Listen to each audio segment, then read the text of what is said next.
enjoy the process, constantly learn, never repeat mistakes. Hi everyone, I'm Melissa Gonzalez, and welcome to Songwriter Saturday. Today's guest is songwriter-producer Sam Hollander. Today we talk about his work across genres with artists like Panic at the Disco, Ringo Starr, and We the Kings. We get into the importance of maintaining relationships, staying in your lane, and managing egos. Here's our chat. Hi Sam, thanks so much for coming on Songwriter Saturday. Hey Alyssa, thanks for having me. Let's kind of dive into the beginning a little bit.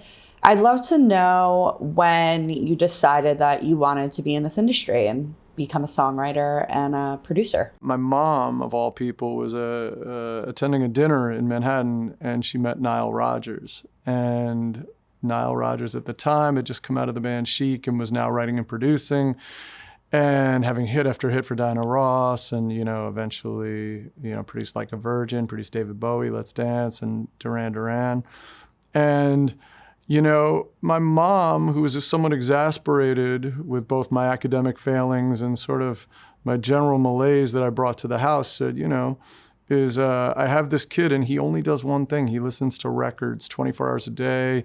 He listens to the Casey Kasem countdown and charts down every position. And, he's really a music nerd, but we don't know what that's going to sort of actualize into. And Nile, of all people, said, well, maybe he's a songwriter or a producer.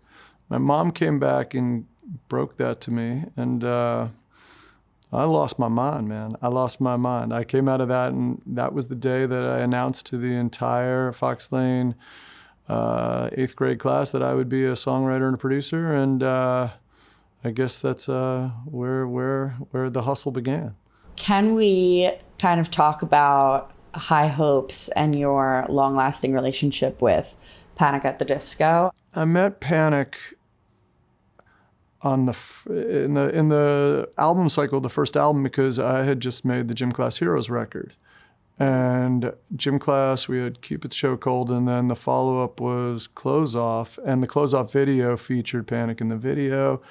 And they were walking through the halls at Crush. Crush is my management, and Crush has obviously managed both of those acts.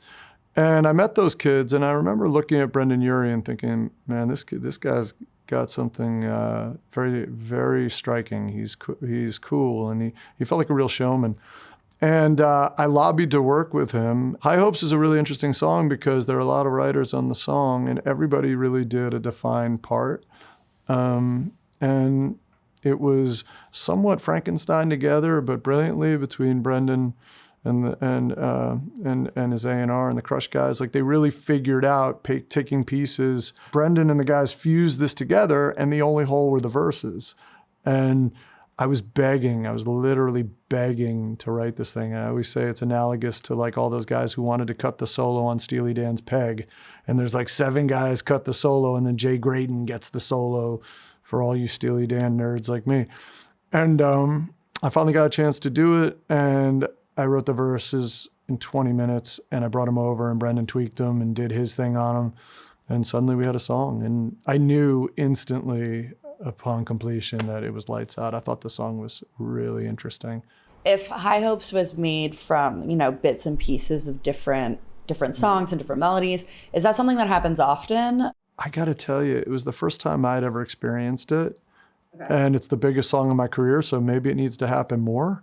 But I think it's really part of writing now as a process. I think what reacts in songs are these like 15 or 20 second interstitial bits that sort of are strewn together, and sometimes illogically on paper, but they constantly keep the listener's ears affixed to it. And that's what I thought was brilliant about it. You're a really strong collaborator, like just looking through your extensive catalog. Do you know why I collaborate? Because look at what I look like. No one wants to see this guy on a stage. I was pretty aware of that early on. My greatest feature is hiding. So I think I love the notion of working with people who are really talented, who I believe in rock stars. I believe in the concept of the rock star because I grew up in the rock era. And I do believe in the notion of rock stars and people who are at the front of the stage who are so dynamic and captivating that I want to be them, but I know I never could. And that's why I like to collaborate with people, because I feel like, I try to write their script. And to me, I'm just somebody, these are the leading men and the leading women, and they're the stars. But I'm a screenwriter, and I love telling the story, and that's why I write. Do you feel like a lot of the artists that you've worked with, or bands that you've worked with, you've kind of been able to like cultivate their like well-known sound and brand and like overall tone? I'd like to think I impacted it. As I mentioned, that Nile Rodgers was sort of at the genesis of this concept that maybe I could do this. Flip side is we started writing songs together when I was 30. Nile gave me one of the great pieces of advice, which is, take it back to the screenwriting analogy. He said, always approach, and certainly any existing artist who sort of has done something previously, approach the session, whatever you write, approach it from the perspective that you are writing the sequel to their previous movie. And write it and be bold and stand up for your vision, be respectful, always be respectful. But like actually come in with the gravitas to say, this is the movie that I think you should make. You've done this, now let's try this.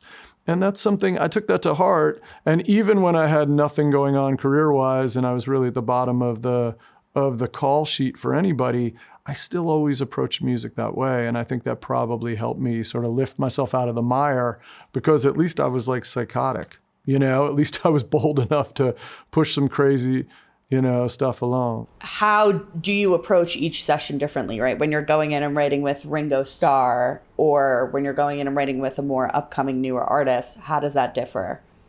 I do copious amounts of due diligence. At the end of the day, the way I approach it is I want them to know that I did the dirty work before I even got in the room. Because I'm not an artist per se in a performance light, I really respect it. And I respect people's time and I respect their energy.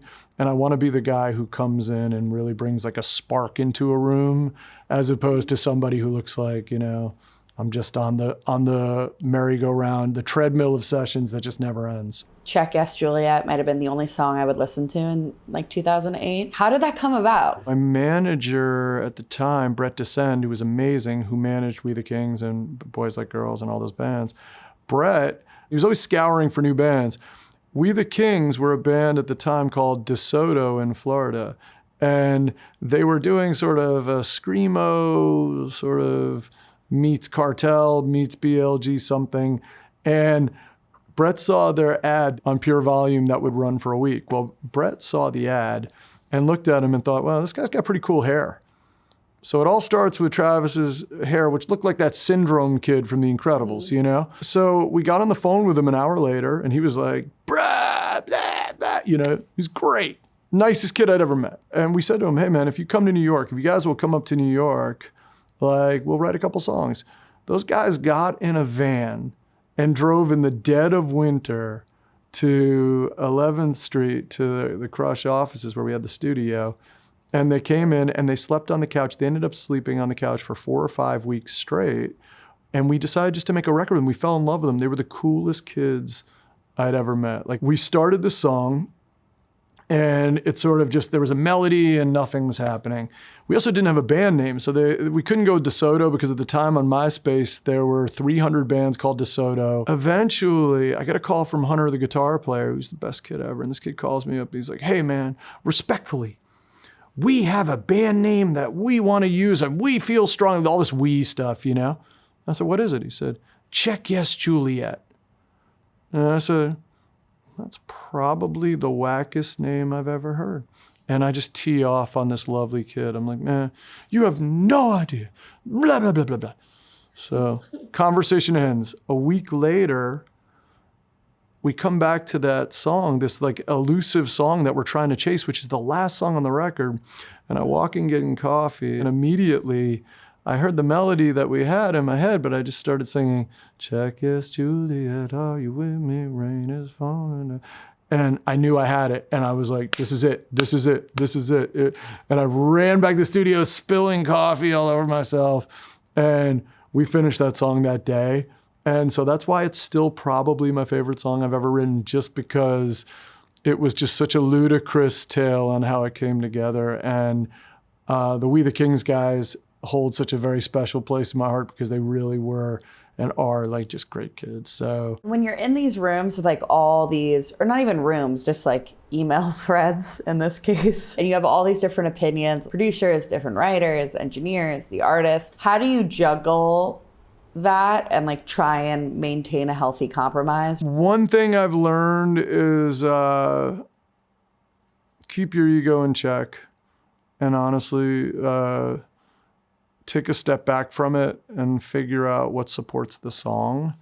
And in many cases, my instincts aren't correct, and especially different genres, right? If I'm playing in a genre that I'm working with somebody and I know they're dialed in at the second, I'm going to defer to them.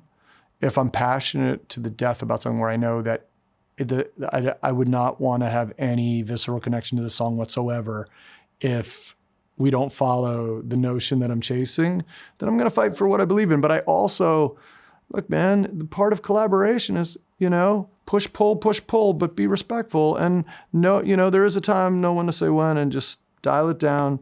It's like, it doesn't have to get emotional. I'm curious if you treat songwriting like a 9 to 5. Like, do you wake up, you have a routine, you like work it into a schedule, or is it just like when inspiration strikes, it strikes and then you get to it? I think what we do is akin to professional athletes in many ways, shape, or form. You have to get up, you have to rise, it's a ton of pressure, and you have to deliver. And so I am extremely regimented in my process in terms of, I think everything is repetition and keeping the muscles going. It's a lesson I learned many years ago. So for me, I wake up at 6 in the morning, 6:15. And what I do is every day I switch it up. So I will write a list of titles, 5 to 10 titles. I will start a verse, I'll sing something. I'll break out the guitar and sort of do my version of Kumbaya until I find some semblance of something and scat something and come up with the basis of it. On a good day, I'll have a verse and a chorus. And I do all of that before I've gone hiking or anything cardio. I just and started my day before I've had breakfast.